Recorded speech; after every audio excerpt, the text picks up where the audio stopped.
Bomb ಬೆದರಿಕೆ. ಜಿಲ್ಲಾ ಕೋರ್ಟ್ಗಳಿಗೆ bomb ಸ್ಫೋಟಿಸುವ ಬೆದರಿಕೆಯನ್ನು ಒಡ್ಡಲಾಗಿದೆ. Mysuru, Gadag, Dharwad ಕೋರ್ಟ್ಗಳಿಗೆ ಬೆದರಿಕೆಯನ್ನು ಒಡ್ಡಲಾಗಿದ್ದು, ಈ ಸಲ ಟಾರ್ಗೆಟ್ ಇದ್ದಿದ್ದು ಕೋರ್ಟ್ಗಳಿಗೆ ಬಾಂಬ್ ಸ್ಫೋಟಿಸುವ ಬೆದರಿಕೆಯನ್ನು ಹಾಕಲಾಗಿದೆ. ಕರ್ನಾಟಕದಲ್ಲಿ ಮತ್ತೆ ಇಂತಹ ಬಾಂಬ್ ಬೆದರಿಕೆ ಕರೆಗಳು ಬರ್ತಾ ಇರುವಂಥದ್ದು ಅಥವಾ ಥ್ರೆಟ್ನಿಂಗ್ ಮಾಡ್ತಾ ಇರುವಂಥದ್ದು. ಜಿಲ್ಲಾ ಕೋರ್ಟ್ಗಳಿಗೆ ಬಾಂಬನ್ನು ಸ್ಫೋಟಿಸುವ ಬೆದರಿಕೆಯನ್ನು ಹಾಕಲಾಗಿದೆ. ಮೈಸೂರು, ಗದಗ, ಧಾರವಾಡ, ಬಾಗಲಕೋಟೆ ಕೋರ್ಟ್ಗೂ ಕೂಡ ಬಾಂಬ್ ಸ್ಫೋಟದ ಮೇಲ್ ಬಂದಿದೆ. ಬೆಂಗಳೂರಿನ ಪಾಸ್ಪೋರ್ಟ್ ಕಚೇರಿಗೂ ಕೂಡ ಬೆದರಿಕೆ ಸಂದೇಶವನ್ನು ಕಳುಹಿಸಿದ್ದಾರೆ. ಈ ಹಿನ್ನೆಲೆಯಲ್ಲಿ ಶ್ವಾನದಳ, ಬಾಂಬ್ ನಿಷ್ಕ್ರಿಯ ದಳ, ಪೊಲೀಸರು ಪರಿಶೀಲನೆಯನ್ನ ಮಾಡ್ತಾ ಇದ್ದಾರೆ.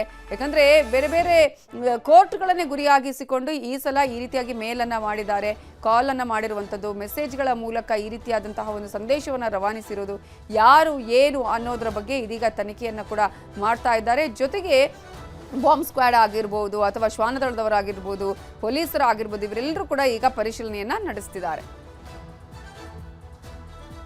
ಪೊಲೀಸ್ ಕಂಟ್ರೋಲ್ ರೂಮಿಗೆ ಮತ್ತು ನಮ್ಮ ಅಧಿಕಾರಿಗಳಿಗೆ ನಮ್ಮ ಕೋರ್ಟಿಂದ ಸುಮಾರು ಒಂದು 11:50ರಿಂದ 12 ಗಂಟೆ ನಡುವೆ ಮಾಹಿತಿ ಬರುತ್ತೆ. ಈ ರೀತಿ ಒಂದು ಬಾಂಬ್ ಥ್ರೆಟ್ ಮೇಲ್ ಬಂದಿದೆ ಅಂತ ಹೇಳಿ ನಮಗೆ ಮಾಹಿತಿ ತಿಳಿಸ್ತಾರೆ. ಮಾಹಿತಿ ಗೊತ್ತಾಗಿದ ತಕ್ಷಣ ಎಲ್ಲ ನಮ್ಮ ಅಧಿಕಾರಿಗಳು ಮತ್ತು ಸಿಬ್ಬಂದಿಗಳು ಈ ಒಂದು ನ್ಯಾಯಾಲಯಕ್ಕೆ ನಾವು ಭೇಟಿ ಮಾಡಿರ್ತೀವಿ. ಭೇಟಿ ಮಾಡಿದ ಸಂದರ್ಭದಲ್ಲಿ ನಮ್ಮ ಬಾಂಬ್ ಸ್ಕ್ವಾಡ್ ಏನು ನಿಯಂತ್ರಣ ಮಾಡಲಿಕ್ಕೆ ನಮ್ಮ ಹತ್ರ ಏನಿದೆ ಎಲ್ಲ ಎಕ್ವಿಪ್ಮೆಂಟ್ಸ್, ಮೆನ್ ಆ್ಯಂಡ್ ಮೆಟೀರಿಯಲ್ಸ್ನೆಲ್ಲ ಡಿಪ್ಲಾಯ್ ಮಾಡಿ ಇಲ್ಲಿಗೆ ನಾವು ಕರೆತಂದಿರ್ತೀವಿ. ತಾವು ಈಗಾಗಲೇ ನೋಡಿರೋದ್ರ ಪ್ರಕಾರ ನಮ್ಮ ಎಲ್ಲ ಕೋರ್ಟಿನ 3 ಅಂತಸ್ತಿನ ಕಟ್ಟಡ ಮತ್ತು ಅದರದ್ದು ಪಬ್ಲಿಕ್ ಏರಿಯಾಸು ಮತ್ತು ರೂಮ್ಸ್ ಈ ಎಲ್ಲ ಜಾಗದಲ್ಲೂ ನಮ್ಮ ಶ್ವಾನ.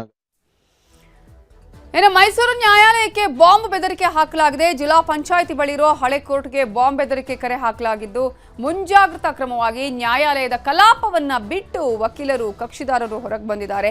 ಸ್ಥಳಕ್ಕೆ ಬಾಂಬ್ ಸ್ಕ್ವಾಡ್ ತಂಡ ಭೇಟಿ ಕೊಟ್ಟಿದೆ, ಪರಿಶೀಲನೆಯನ್ನು ನಡೆಸಿದ್ದು ಹುಸಿ ಬಾಂಬ್ ಬೆದರಿಕೆ ಅಂತ ದೃಢಪಡಿಸಲಾಗಿದೆ. ಯಾವುದನ್ನ ಕೂಡ ಇದೀಗ ನಾವು ಏನಪ್ಪ ಸುಳ್ಳಾಗಿರಬಹುದು ಅಂತ ಹೇಳೋದಕ್ಕೆ ಚಾನ್ಸೇ ಇಲ್ಲ. ಎಲ್ಲವನ್ನ ಕೂಡ ಗಂಭೀರವಾಗಿ ತೆಗೆದುಕೊಳ್ಳೇಬೇಕು. ಯಾವಾಗ ಏನು ಆಗತ್ತೆ ಅನ್ನೋದು ಕೂಡ ಹೇಳೋದಕ್ಕೆ ಆಗೋದಿಲ್ಲ. ಆ ರೀತಿಯಾದಂತಹ ಪ್ರಯತ್ನಗಳನ್ನ ಎಷ್ಟೋ ಸಲ ಕ್ರಿಮಿನಲ್ಗಳು ಮಾಡಿರುವಂಥದ್ದು ಅಥವಾ ಬೇರೆ ಬೇರೆ ಸಂಘಟನೆಗಳು ಮಾಡಿ ಆ ನಂತರ ಏನು ಆಗಲ್ವಾ ಅಂತ ಚೆಕ್ ಮಾಡಿರುವಂತಹ ಘಟನೆಗಳನ್ನು ಕೂಡ ನಾವು ಗಮನಿಸಿದ್ವಿ. ಹಾಗೆ ಎಲ್ಲವನ್ನ ಕೂಡ ಇಲ್ಲಿ ಗಂಭೀರವಾಗಿ ತೆಗೆದುಕೊಳ್ಳಲೇಬೇಕಾಗತ್ತೆ. ಆದರೆ ಇಲ್ಲಿ ಹುಸಿ ಬಾಂಬ್ ಬೆದರಿಕೆ ಅಂತ ದೃಢಪಡಿಸಿದ್ದಾರೆ. ಇನ್ನು ಬಾಗಲಕೋಟೆಯಲ್ಲೂ ಕೂಡ ಜಿಲ್ಲಾ ನ್ಯಾಯಾಲಯಕ್ಕೆ ಬಾಂಬ್ ಬೆದರಿಕೆ ಹಾಕಲಾಗಿದೆ. ಜಿಲ್ಲಾ ನ್ಯಾಯಾಲಯದ ಕಚೇರಿಯ ಇಮೇಲ್ಗೆ ಬೆದರಿಕೆ ಮೇಲ್ ಕಳಿಸಿದ್ದು, ಕೋರ್ಟ್ನ ಕ್ರಿಟಿಕಲ್ ಸ್ಥಳಗಳಲ್ಲಿ ಬಾಂಬ್ ಇಟ್ಟಿದ್ದೇವೆ ಅಂತ ಬೆದರಿಕೆ ಹಾಕಲಾಗಿದೆ. ಸದ್ಯ ಕೋರ್ಟಲ್ಲಿದ್ದ ಜಡ್ಜ್, ಕಕ್ಷಿದಾರರು, ನೌಕರಸ್ಥರು ಕೋರ್ಟ್ನಿಂದ ಹೊರಕ್ಕೆ ಬಂದಿದ್ದಾರೆ. ಅವರನ್ನು ಹೊರಕಳಿಸಲಾಗಿದೆ. ಬಾಂಬ್ ನಿಷ್ಕ್ರಿಯ ದಳದಿಂದ ತಪಾಸಣೆಯನ್ನ ನಡೆಸಲಾಗ್ತಾ ಇದೆ. ಅದೇ ರೀತಿಯಾಗಿ ಬೆಂಗಳೂರಿನ ಲಾಲ್ಬಾಗ್ ರಸ್ತೆಯಲ್ಲಿರುವ ಪಾಸ್ಪೋರ್ಟ್ ಕಚೇರಿಗೂ ಕೂಡ ಬಾಂಬ್ ಬೆದರಿಕೆ ಹಾಕಲಾಗಿದೆ. ಇಮೇಲ್ ಮೂಲಕ ಬಾಂಬ್ ಬೆದರಿಕೆಯನ್ನ ಹಾಕಲಾಗಿದ್ದು, ಕೂಡಲೇ ಇಮೇಲ್ ನೋಡಿ ಪೊಲೀಸರಿಗೆ ಅಲ್ಲಿನ ಸಿಬ್ಬಂದಿ ಮಾಹಿತಿಯನ್ನ ಕೊಟ್ಟಿದ್ದಾರೆ.